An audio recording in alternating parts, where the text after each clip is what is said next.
രാജ്യത്തെ മതേതര സങ്കല്പങ്ങളെല്ലാം തകർക്കാൻ വേണ്ടിയുള്ള പ്രവർത്തനങ്ങളാണ് കേന്ദ്ര ഭരണകൂടം നടത്തുന്നതെന്ന് അനുഭവങ്ങളിലൂടെ വ്യക്തമായതാണെന്ന് കെ രാധാകൃഷ്ണൻ. പാലക്കാട് പ്രധാനമന്ത്രി പങ്കെടുത്ത തെരഞ്ഞെടുപ്പ് പ്രചരണ റോഡ് ഷോയിൽ മുസ്ലിം നാമധാരിയായ സ്ഥാനാർത്ഥിയെ വാഹനത്തിൽ തനിക്കൊപ്പം കയറ്റാതെ പ്രധാനമന്ത്രി മാറ്റി നിർത്തിയത് അതിനുദാഹരണമാണെന്നും അദ്ദേഹം കൂട്ടിച്ചേർത്തു. കിള്ളിമംഗലം പള്ളിപ്പടിയിൽ നടന്ന തെരഞ്ഞെടുപ്പ് പര്യടനത്തിൽ സ്വീകരണം ഏറ്റുവാങ്ങി സംസാരിക്കുകയായിരുന്നു കെ രാധാകൃഷ്ണൻ. ഈ തെരഞ്ഞെടുപ്പ് നമ്മുടെ ഇന്ത്യയെ സംബന്ധിച്ചിടത്തോളം ഏറ്റവും പ്രധാനപ്പെട്ട ഒരു തെരഞ്ഞെടുപ്പാണ്. നമ്മുടെ രാജ്യത്ത് നിലവിലുള്ള ജനാധിപത്യ സമ്പ്രദായങ്ങൾ നിലനിൽക്കണോ വേണ്ടയോ എന്ന ചോദ്യം ഉയർന്ന സന്ദർഭത്തിലാണ് ഈ തെരഞ്ഞെടുപ്പ് നടക്കുന്നത്. അപ്പോൾ ജനാധിപത്യം സംരക്ഷിക്കാൻ വേണ്ടിയുള്ള പോരാട്ടമായിട്ട് തന്നെ ഈ തെരഞ്ഞെടുപ്പിനെ നമുക്ക് ഉയർത്തിക്കാണിക്കാൻ വേണ്ടി കഴിയണം. രണ്ടാമത്തെ കാര്യം, നമ്മുടെ രാജ്യത്തിൻ്റെ മതേതരത്വം നിലനിർത്തുക എന്നുള്ളതാണ്. നമ്മുടെ രാജ്യത്ത് വ്യത്യസ്ത മതങ്ങളും ജാതികളും സംസ്കാരങ്ങളും ഭാഷകളും എല്ലാം ചേർന്ന ഒരു നാടാണ് നമ്മുടേത്. അതുകൊണ്ടാണ് ഇന്ത്യ സ്വാതന്ത്ര്യം ലഭിച്ചു കഴിഞ്ഞപ്പോൾ നമ്മളൊരു മതേതര രാജ്യമാണ് എന്ന് നമ്മുടെ നേതാക്കൾ തീരുമാനിച്ചത്. എന്നാൽ ആ മതേതര സങ്കല്പങ്ങളെ എല്ലാം തന്നെ തകർക്കാൻ വേണ്ടിയുള്ള നിലപാടുകളാണ് ഇന്ന് ഭരിച്ചുകൊണ്ടിരിക്കുന്ന ഭരണാധികാരികൾ നടപ്പിലാക്കിക്കൊണ്ടിരിക്കുന്നതെന്ന് അനുഭവങ്ങൾ നമുക്ക് ധാരാളം പറയാൻ കഴിയും. ഒറ്റ ഉദാഹരണം തന്നെ എടുത്ത് പറയാൻ വേണ്ടി കഴിയും. അടുത്ത ദിവസമാണ്, അതായത് കഴിഞ്ഞ 19-ാം തീയതിയാണ് ഇന്ത്യൻ പ്രധാനമന്ത്രി പാലക്കാട് തെരഞ്ഞെടുപ്പ് പ്രചരണത്തിന് വേണ്ടി വന്നത്. ആ തെരഞ്ഞെടുപ്പ് പ്രചരണത്തിന് അദ്ദേഹം വന്നപ്പോൾ റോഡ് ഷോ സംഘടിപ്പിച്ചിരുന്നു.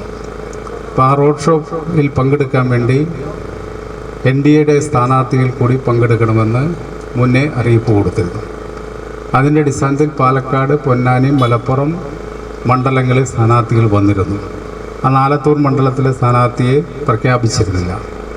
ഈ 3 സ്ഥാനാർത്ഥികളും പാലക്കാട് പ്രധാനമന്ത്രി വരുന്ന റോഡ് ഷോയിൽ പങ്കെടുക്കാൻ വേണ്ടി വന്നു. അതിൽ 2 സ്ഥാനാർത്ഥികളെ മാത്രമാണ് പ്രധാനമന്ത്രി സഞ്ചരിച്ച വാഹനത്തിൽ കയറ്റിയുള്ളൂ. ഒരു സ്ഥാനാർത്ഥിയെ കയറ്റിയില്ല. പറഞ്ഞ കാരണം വാഹനത്തിൽ സ്ഥലമില്ല എന്നാണ്. അങ്ങനെ 2 സ്ഥാനാർത്ഥികളെ കയറ്റിയും ഒരു സ്ഥാനാർത്ഥിയെ കയറ്റാതിരിക്കുകയും ചെയ്തു. വാഹനത്തിൽ സ്ഥലമില്ല എന്ന് പറഞ്ഞു. നമുക്കറിയാം, തെരഞ്ഞെടുപ്പാണ്. ആ തെരഞ്ഞെടുപ്പ് സന്ദർഭത്തിൽ പോലും NDAയുടെ സ്ഥാനാർത്ഥിയായ മുസ്ലിം നാമധേയമുള്ള ഒരു സ്ഥാനാർത്ഥിയെ തൻ്റെ വാഹനത്തിൽ കയറ്റാൻ സ്ഥലമില്ലെന്ന് പറഞ്ഞ് മാറ്റി നിർത്തുകയാണ് ചെയ്തത്. എങ്ങനെയാണ് നാളെ മാറ്റി നിർത്തപ്പെടാൻ വേണ്ടി പോകുന്നതിൻ്റെ ഏറ്റവും വലിയ ഉദാഹരണമാണത്. വളരെ ഗൗരവത്തോടു കൂടി തന്നെ നമ്മുടെ നാട് ചർച്ച ചെയ്യേണ്ട കാര്യമാണ്. ഇവിടെ ജാതിക്കും മതത്തിനും പ്രദേശത്തിനും എല്ലാം അതീതമായിക്കൊണ്ട് ഒറ്റ മനുഷ്യരായി ജീവിക്കാൻ നമ്മളെ ഭിന്നിപ്പിക്കാൻ വേണ്ടിയുള്ള പരിശ്രമമാണ് നടത്തുന്നത്. ഇത് നാം തിരിച്ചറിയേണ്ടതാണ്. അതോടൊപ്പം തന്നെ പൗരൻ്റെ സ്വാതന്ത്ര്യം ഏറ്റവും വലുതാണ്. നമുക്കറിയാം, നൂറ്റാണ്ടുകളോളം നമ്മൾ പോരടിച്ച് നേടിയെടുത്ത സ്വാതന്ത്ര്യം, ആ സ്വാതന്ത്ര്യത്തിൻ്റെ കടക്കലും കത്തിവെക്കുന്ന നിലപാടാണ് സ്വീകരിക്കുന്നത്.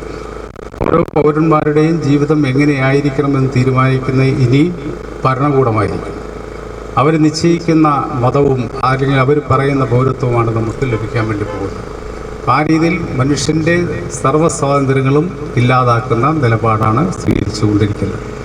അതിനെതിരായിക്കൊണ്ട് നമ്മുടെ ഇന്ത്യൻ ജനത ഉണർന്നെണീക്കേണ്ട ഒരു ഘട്ടത്തിലാണ് ഈ തെരഞ്ഞെടുപ്പ് നടക്കുന്നത്.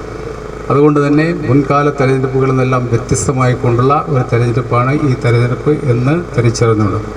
അല്ലെങ്കിൽ 2-3 സ്ഥാനാർത്ഥികൾ തമ്മിലുള്ള മത്സരമല്ല ഇത് എന്നും, ഇത് നമ്മുടെ രാജ്യത്തിൻ്റെ നിലനിൽപ്പുമായിട്ട്, നമ്മുടെ എല്ലാ നിലനിൽപ്പുമായി ബന്ധപ്പെട്ടുകൊണ്ടുള്ള തെരഞ്ഞെടുപ്പാണ് എന്ന് തിരിച്ചറിഞ്ഞുകൊണ്ട് അതിൽ ഇടതുപക്ഷ മതനിരപേക്ഷ ശക്തികളുടെ പ്രാധാന്യം എന്താണ് എന്ന് നമ്മൾ അനുഭവിച്ചറിഞ്ഞു.